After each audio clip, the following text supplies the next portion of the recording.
આપણી આજુબાજુની દુનિયા, આપણી ટેકનોલોજી બધું એક અદૃશ્ય શક્તિ પર ચાલે છે. આજે આપણે એ શક્તિ એટલે કે 3 ફેઝ એસી સર્કિટના રહસ્યને ખોલવા જઈ રહ્યા છીએ અને ખાસ કરીને એના બે મુખ્ય હીરો સ્ટાર અને ડેલ્ટા કનેક્શન વિશે જાણીશું. જરા વિચારો, આપણા ઘરોથી લઈને મોટી મોટી ફેક્ટરીઓ સુધી આટલા મોટા પાયે સતત પાવર કેવી રીતે પહોંચતો હશે?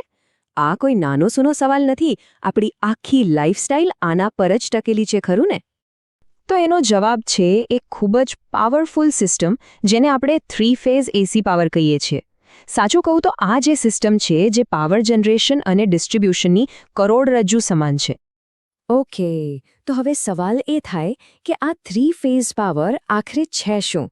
ચલો એના ફંડામેન્ટલ્સને એકદમ સરળ રીતે સમજીએ. જુઓ, આને આમ સમજી શકાય.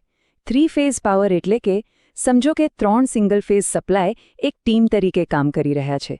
પણ આ કોઈ સામાન્ય ટીમ નથી. એમાં દરેક કરંટ બીજા કરંટથી બરાબર 120 ડિગ્રીના અંતરે ચાલે છે.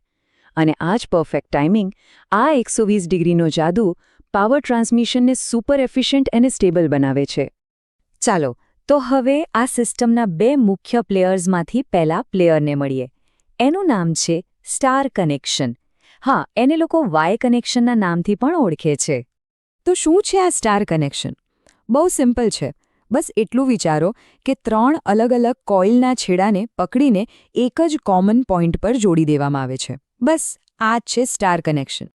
અને આ જે કોમન પોઈન્ટ છે, જ્યાં ત્રણેય છેડા ભેગા થાય છે, એને જ કહેવાય છે ન્યુટ્રલ પોઈન્ટ. તમે ધ્યાનથી જોશો તો આખી રચના અંગ્રેજી અક્ષર વાય જેવી દેખાય છે. બસ એટલે જ આનું બીજું નામ વાય કનેક્શન પડ્યું છે. હવે આના ઇલેક્ટ્રિકલ બિહેવિયરની વાત કરીએ. સ્ટાર કનેક્શનનો પહેલો અને સૌથી મહત્વનો નિયમ, જે કરંટ મેઇન લાઇનમાં વહે છે, એ જ કરંટ એની સાથે જોડાયેલી કોઇલ એટલે કે ફેઝમાં પણ વહે છે. કોઈ ફેરફાર નહીં. એટલે કે લાઇન કરંટ અને ફેઝ કરંટ બંને એક જ. પણ અહીંયા જ આખી ગેમ બદલાઈ જાય છે જ્યારે વાત વોલ્ટેજની આવે છે. અહીં લાઇન વોલ્ટેજ એટલે કે બે લાઇનો વચ્ચેનો વોલ્ટેજ ફેઝ વોલ્ટેજ કરતાં √3 ટાઈમ્સ એટલે કે √3 ગણો વધી જાય છે. ટૂંકમાં સ્ટાર કનેક્શન વોલ્ટેજને બૂસ્ટ આપે છે. ઓકે, તો સ્ટાર કનેક્શન તો સમજાઈ ગયું. હવે વારો છે આપણા બીજા પ્લેયરનો. ચાલો મળીએ ડેલ્ટા કનેક્શનને. ડેલ્ટાની રચના સ્ટાર કરતાં બિલકુલ અલગ છે. અહીં કોઈ સેન્ટ્રલ પોઈન્ટ નથી. એના બદલે ત્રણે કોઇલના છેડા એકબીજા સાથે જોડાઈને એક ક્લોઝડ લૂપ, એક બંધ સર્કિટ બનાવે છે. તમે એને એક સતત ચાલતા રેસ ટ્રેકની જેમ પણ કલ્પી શકો છો.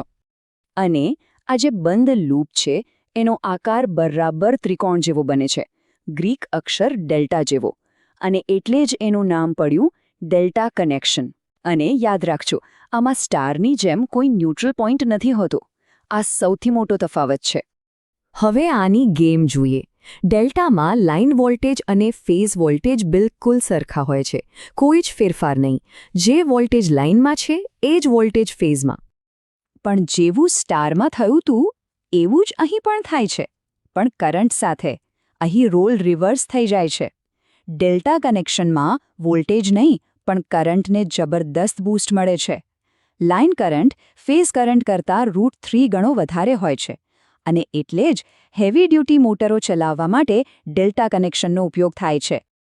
ચાલો, તો હવે આપણે સ્ટાર અને ડેલ્ટા બંનેને સમજી લીધા છે. તો હવે સમય છે એમના એક હેડ ટુ હેડ કમ્પેરિઝનનો. જોઈએ કોણ કેવું છે. સૌથી પહેલો અને સૌથી મૂળભૂત તફાવત એ છે ન્યુટ્રલ પોઈન્ટ. સ્ટાર કનેક્શનમાં એક સેન્ટ્રલ ન્યુટ્રલ પોઈન્ટ હોય છે, જ્યારે ડેલ્ટામાં એવો કોઈ પોઈન્ટ જ નથી હોતો.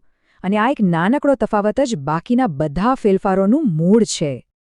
આ ટેબલ પર એક નજર નાખો, આખી વાત ક્લિયર થઈ જશે. જુઓ, ન્યુટ્રલ પોઈન્ટના કારણે સ્ટાર 3 વાયર અથવા તો 4 વાયર સિસ્ટમ બની શકે છે. પણ ડેલ્ટા એ હંમેશા 3 વાયર સિસ્ટમ જ રહેશે. અને સૌથી ઇન્ટરેસ્ટિંગ વાત તો વોલ્ટેજ અને કરંટના સંબંધોની છે. બિલકુલ એકબીજાથી ઉલટા. સ્ટાર વોલ્ટેજને બૂસ્ટ કરે છે તો ડેલ્ટા કરંટને. જાણે કે બંનેની પોતાની અલગ અલગ સુપરપાવર હોય. સારું, આપણે આટલા બધા તફાવતો જોયા, પણ શું આ બંનેમાં કંઈક કોમન પણ છે? કંઈક એવું જે આ બંને અલગ અલગ સિસ્ટમને એક સાથે જોડે છે? ચાલો એ રહસ્ય પરથી પડદો ઉઠાવીએ. અને જવાબ છે હા. આ જ તો સૌથી આશ્ચર્યજનક વાત છે.